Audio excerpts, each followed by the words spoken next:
దేవుని ఘనమైన నామమునకు స్తోత్రములు. ఈ వాగ్దానం వింటున్న మీకందరికీ మన ప్రభువును ప్రియ రక్షకుడైన యేసుక్రీస్తు నామములో శుభములు, మా హృదయపూర్వకమైన వందనములు తెలియచేస్తున్నాం. ఈరోజు దేవుని వాగ్దానం ద్వితీయోపదేశకాండం 30వ అధ్యాయము 10వ వచనం. నీకు మేలగునట్లు నిన్ను వర్ధిల్ల చేయును. ఈ మంచి వాగ్దానం మన మంచి దేవుడు మనందరి పట్ల నెరవేర్చునుగాక. ఆమేన్. ప్రియ దైవ జనాంగమా, మన దేవుడు ఇస్తున్న శ్రేష్టమైన వాగ్దానం చూడండి. 9-10 వచనాల్లో మనకు కనబడుతుంది. నీ దేవుడైన యెహోవా నీ చేతి పనులన్నిటి విషయంలోనూ, నీ గర్భఫల విషయములోను, నీ పశువుల విషయములోను, నీ భూమి పంట విషయములోను నీకు మేలగునట్లు నిన్ను వర్ధిల్ల చేయును. అంటే నీ చేత్తో చేసే పనులన్నిటిల్లో, అది వ్యవసాయమే కానివ్వండి, గర్భఫలం విషయంలో కానివ్వండి, పశువుల విషయంలో కానివ్వండి, ఏ విషయములైనా నీ పనులన్నిటి విషయంలో నీ దేవుడైన యెహోవా నీకు మేలు కలుగునట్లుగా చేసి నిన్ను ఆయన వర్ధిల్ల చేయబోతున్నాడు. ఎంత అద్భుతమైన మాట చూడండి. ఈ అద్భుతమైన వాగ్దానం మన పట్ల నెరవేరాలంటే మనం ఏం చేయాలి? 6వ వచనంలో ఈ మాటకు మనం జవాబు చూస్తాం.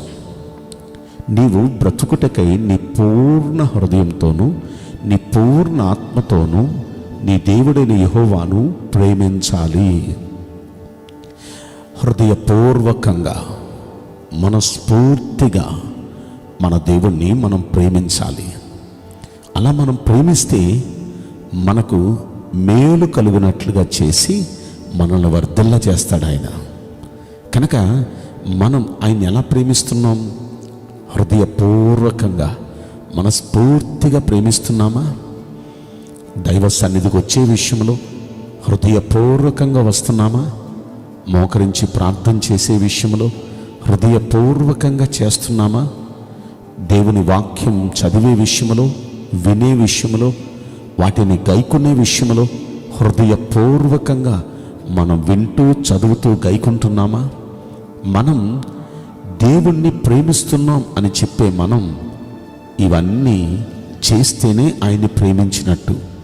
కనుక ఆయన్ని ప్రేమించే మనం దేవుడంటే నాకు ఇష్టం అని చెప్తూ గుడికి రావటం అంటే నాకు ఇష్టం లేదు, ప్రార్థన చేయటం అంటే నాకు ఇష్టం లేదు, బైబిల్ చదవటం అంటే, బైబిల్ గురించి చెప్తున్నప్పుడు వాక్యం వినటం అంటే నాకు ఇష్టం లేదు, వాక్య ప్రకారం ప్రవర్తించడం అంటే నాకు ఇష్టం లేదు అని చెప్తే మనం దేవుణ్ణి ప్రేమించినట్టే. కనుక నిజంగా మనం దేవుణ్ణి ప్రేమిస్తే, ఆయనే అన్నారు యోహాను సువార్తలో 14వ అధ్యాయంలో, ఒకడు నన్ను ప్రేమించిన ఎడల అతడు నా ఆజ్ఞలు గైకొనును, అప్పుడు నా తండ్రి కూడా వాడిని ప్రేమిస్తాడు. కనుక నిజంగా దేవుణ్ణి ప్రేమించేవారు, దేవుడు అంటే నాకు చాలా ఇష్టం అని చెప్తే సరిపోలేదు, ఆ ఇష్టాన్ని క్రియలో చూపించాలి. నేను మిమ్మల్ని ప్రేమిస్తున్నానయ్యా, మీ సన్నిధిని ప్రేమిస్తున్నానయ్యా, మీ వాక్యాన్ని ప్రేమిస్తున్నానయ్యా అని మనం క్రియల్లో చూపించాలి. రెండవది, ఆయన్ని ప్రేమించే మనం ఆ తర్వాత అంటాడు, దేవుని యెహోవాకు లోబడే విషయంలో జాగ్రత్తగా ఉండాలి. ఆయనకి మనం లోబడాలి. అయ్యా మీరు చెప్పినట్టు చేస్తానయ్యా, మీరు వాక్యంలో ఇలా చెప్పారు కదా, అలా నేను చేస్తానయ్యా. దేవుని మాటకు లోబడాలి. మన పూర్వీకులైన భక్తులంతా దేవుని మాటకు లోబడ్డారండి.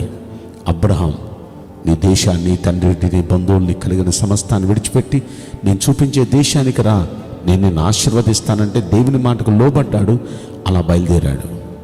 అలాగే నోవహు, ఇదిగో ప్రపంచమంతా జలప్రళయం లాబోతుంది, నువ్వు ఒక వాడ కట్టు, ఆ వాడలో ఈ విధంగా కట్టు, ఇలా చేయి అని చెప్తే దేవుడు చెప్పిందంతా చేశాడు.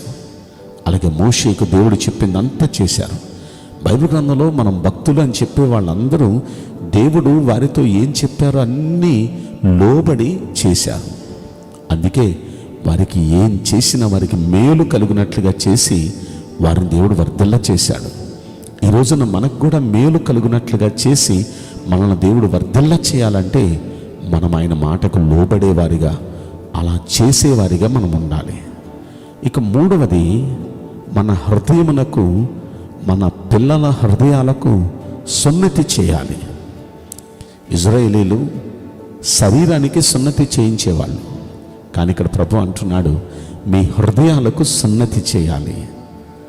శరీరానికి సున్నతి అంటే మరొక ప్రత్యేకమైన జనాంగం, మీరు దేవుని పిల్లలు అని ప్రత్యేకించబడిన దానికి సాదృశ్యం శరీరానికి సున్నతి. అయితే దేవుడు అంటున్నాడు, శరీరానికి సున్నతి కాదు ముఖ్యం, మీ హృదయాలకి సున్నతి కావాలి. మన హృదయాల్లో కేవలం శరీరానికి సున్నతి చేసుకొని ఎలా పడితే అలా బ్రతికితే అది ప్రత్యేకమైన జీవితం కాదు, ప్రతిష్ఠించబడిన జీవితం కాదు. నిజంగా దేవునికి ప్రతిష్ఠించుకున్నవారు వారి హృదయాలకు సున్నతి చేయాలి. నేను దేవుని బిడ్డను, నేను ఎలా పడితే అలా మాట్లాడను, ఎలా పడితే అలా ప్రవర్తించను, నేను దేవునికి ఇష్టం లేని పనులు నేను చేయను, దేవునికి ఇష్టం లేని మాటలు మాట్లాడను, దేవునికి ఇష్టం లేని చూపులు చూడను, నేను దేవుని బిడ్డని, ప్రతిష్ఠించబడిన బిడ్డను అని ప్రతిష్ఠించబడిన ఒక బిడ్డగా ఎవరైతే జీవిస్తారో వారు హృదయానికి సున్నతి చేసుకున్నవారు. మనము మన పిల్లలం కూడా అలా హృదయానికి సున్నతి చేయబడిన వారిగా ఉండాలంట. అలా చేయబడిన వారిగా ఉంటే ఆయన అంటున్నాడు, మీకు మేలు అగునట్లుగా నేను చేసి మిమ్మల్ని వర్ధిల్లా చేస్తాను. కనుక ఈ 3 పనులు చేద్దామా? 1, హృదయపూర్వకంగా దేవుణ్ణి ప్రేమిద్దాం, మాటలతో కాదు క్రియలతో ప్రేమిద్దాం. 2, ఆయనకి లోబడదాం, ఆయనకు లోబడి ఆయన చెప్పినట్టు చేద్దాం. 3వది, మనం హృదయానికి సున్నతి చేయబడదాం. హృదయానికి సున్నతి అంటే దేవునికి ఇష్టమైనట్లుగా మనం బ్రతుకుదాం, ఆయనకి ఇష్టం లేని మానేసేద్దాం. అలా హృదయానికి సున్నతి చేయబడి ప్రత్యేకంగా బ్రతుకుదాం. అలా బ్రతికితే మనకి మేలు కలుగునట్లుగా చేసి అన్ని విషయాల్లో మనల్ని వర్ధిల్ల చేస్తాడు. కనుక ఈ మంచి వాగ్దానం మనందరి పట్ల మన మంచి దేవుడు నెరవేర్చునుగాక. ఆమేన్. నేను మీకోసం ప్రార్థన చేయబోతున్నాను. పరిశుద్ధుడా, ప్రేమగల యేసురాజా, మీ పరిశుద్ధ బంగారు పవిత్రమైన నామమునకు నిండు మనసుతో కోట్ల కొలదిగా స్తుతులు, స్తోత్రములు, వందనాలు చెల్లిస్తున్నాం.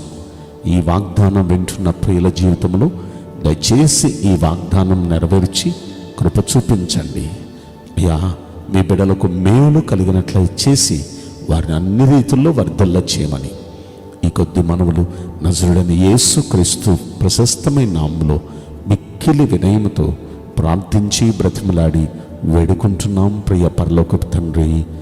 ఆమేన్. May God bless you all. Thank you.